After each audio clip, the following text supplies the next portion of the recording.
Welcome to my 2-minute drill.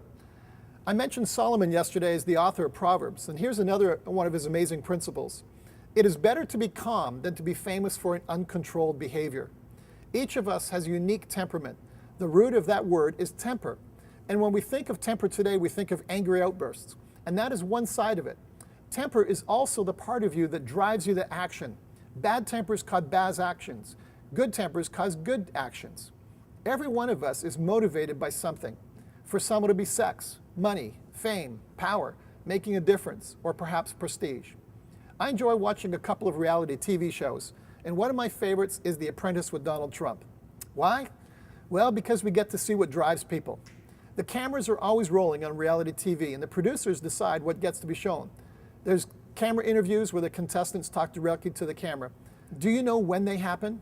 Right after that person has said or done something shocking, manipulative, kind, or unique. There are 2 segments on The Apprentice that I pay attention to. At the beginning of each episode, Donald Trump shares a 30-second motivational thought that this segment will be based on. The person he fires will be judged by that principle. The other part I love is after Mr. Trump fires someone.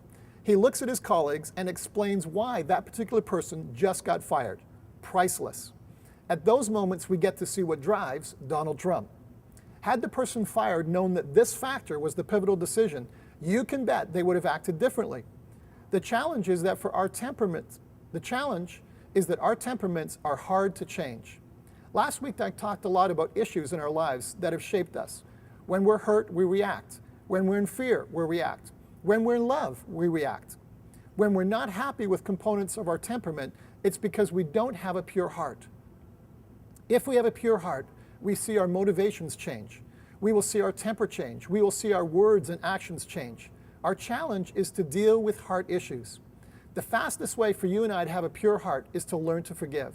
When we forgive, we hit the delete button. We erase the negative aspects of trauma that have come our way. Your homework today is to take 1 minute and reflect on what really drives you.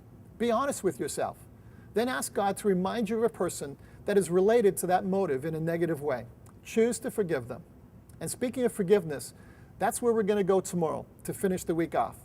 To go deeper, head to lored.org and click on Principles.